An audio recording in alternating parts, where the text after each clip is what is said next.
Good morning student. आज हम लोग यहाँ पे बात करेंगे परमाणु अणु और अणु से संबंधित और आगे के कुछ नियम। हमने बताया था कि दो नियम बताए गए थे।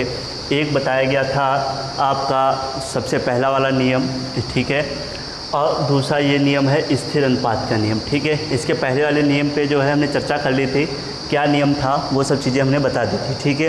द्रव्यमान संरक्षण का नियम पहला था, दूसरा था है स्थिर अनुपात का नियम। तो हमने बताया द्रव्यमान संरक्षण का नियम क्या होता है, ये सब चीज़ें हमने बता दी थी, ठीक है। उसका जो है एग्जाम्पल भी दे दिए थे, क्वेश्चन भी एक सॉल्व करवा दिया था, ठीक है। अब इसी के सिलसिला में अब हम लोग आगे बढ़ रहे हैं। दे रखा है कि स्थिर अनुपात का नियम, स्थिर अनुपात का नियम, ठीक है। ये देखिए स्थिर अनुपात का नियम क्या है। सन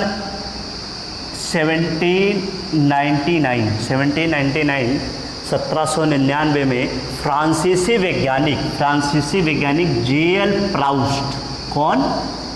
जे.एल. प्राउस्ट, कब? 1799 में, ठीक है।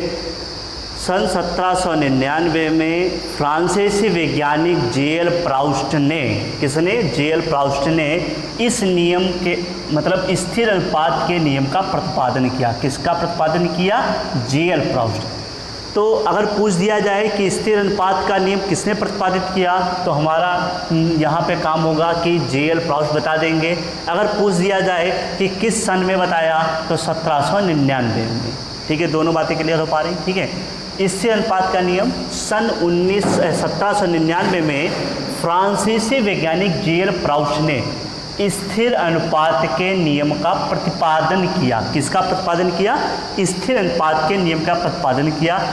अब बताया क्या? इस नियम अनुसार या इसके नियमानुसार प्रत्येक शुद्ध रासायनिक यौगिक, ठीक है, प्रत्येक शुद्ध रासायनिक यौगिक, ठीक है, में स्थित तत्व एक निश्चित भारानुपात में पाए जाते हैं।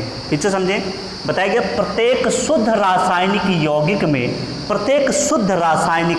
में स्थिर तत्व एक निश्चित भारानुपात में पाए जाते हैं। जैसे अगर कोई भी एक यौगिक ले लेते हैं, जैसे H2O है, ठीक है, मतलब हाइड्रोजन और ऑक्सीजन एक निश्चित अनुपात में होते हैं, ठीक है। चाहे वे किसी भी विधि द्वारा प्राप्त किए जाएं, कैसी भी विधि द्वारा प्राप्त किए जाएं। बात क्लियर हो पा रही कि नहीं? ठीक है, चाहे वह किसी भी विधि द्वारा प्राप्त किए जाएं या बनाए जाएं, ठीक है। उदाहरण में क्या आता है, एक बार फिर से नियम को समझें। बताया गया कि प्रत्येक शुद्ध रासायनिक यौगिक में स्थित तत्व, प्रत्येक रासायनिक यौगिक में जो भी तत्व हैं एक निश्चित भारानुपात में पाए जाते हैं, चाहे उसे किसी भी विधि में बनाया या प्राप्त किया जाए। बात क्लियर हो पाई? उदाहरण में क्या है, जैसे जल, H2O की अगर बात करें, जल में मतलब H2O में क्या है? H2O में है आपका, यहाँ पे अगर देखा जाए हाइड्रोजन है, ठीक है, और ऑक्सीजन है कि नहीं भाई? हाइड्रोजन और ऑक्सीजन का यौगिक है, ठीक है। ये दो तत्व हैं, एक हाइड्रोजन एक ऑक्सीजन, ठीक है। इसे नदी, कुएं, समुद्र, वर्षा आदि प्राकृतिक स्रोतों से प्राप्त किया जा सकता है, किसी भी स्रोत द्वारा प्राप्त करें, परंतु जल के प्राप्त किया जा सकता है, परंतु जल के प्राप्त प्रत्येक प्रतिदर्श में हाइड्रोजन तथा ऑक्सीजन का अनुपात सदैव 1:8 होता है, ठीक है। हमेशा ये बात ध्यान समझें, हाइड्रोजन और ऑक्सीजन का अनुपात 1:8 होता है। मतलब क्या हुआ, देखें, H2O है, भारानुपात चाहिए तो मास चाहिए, जिसका मतलब क्या हुआ कि H हाइड्रोजन का 1 तो कितना हो जाएगा? 2, ठीक है। तो ये हो जाएगा 2, ठीक है। अनुपात देखें 0, ये क्या है, मतलब सॉरी ये है O, ऑक्सीजन, ठीक है। ऑक्सीजन की अगर बात करें तो कितना हो जाएगा हमारे पास? 8, ठीक है। परमाणु जो भार जिसका देखा जाए कितना हो जाएगा? 16, 8 दूनी 16, ठीक है। ये अगर अनुपात निकाला जाए तो 1:8 आ रहा है कि नहीं? कितना आ रहा है? 1:8। क्लियर है कि नहीं? मतलब कुल मिला के क्या है कि जल को कहीं से भी आप प्राप्त करें, जल को कहीं से भी आप प्राप्त करें तो हमेशा 1.8 रेशियो मिलेगा, भार अनुपात जो मिलेगा हमेशा 1:8 मिलेगा। क्लियर रहेगा। इसी प्रकार से एक बात और समझें क्या, कि जैसे हम लोग ले लें CO2 ले लें, ठीक है। CO2 की अगर बात करें, कार्बन का कितना बनेगा 12, ठीक है। ऑक्सीजन की अगर बात करें कितना हो जाएगा, यहाँ पे बनेगा 8, ठीक है। मतलब 16 दूनी कितना 32, ठीक है।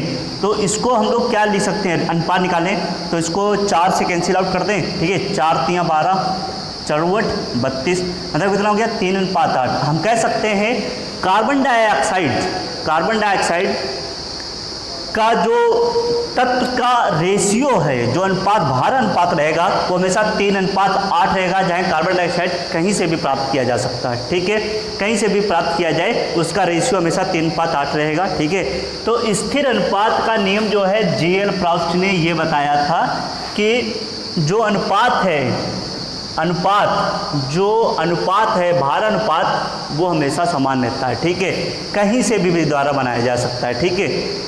तो ये सब चीज़ें थी, नियम को आप अपना रजिस्टर पे नोट कर लें, ठीक है। ये कोई डाउट आता है कमेंट सेक्शन में पहुँचे कमेंट करें, ठीक है। और अगर कोई डाउट आता है तो आप कमेंट सेक्शन में पहुँचे कमेंट करें और रजिस्टर वगैरह जो मेंटेन रखें, ठीक है। वीडियो देखने के लिए धन्यवाद।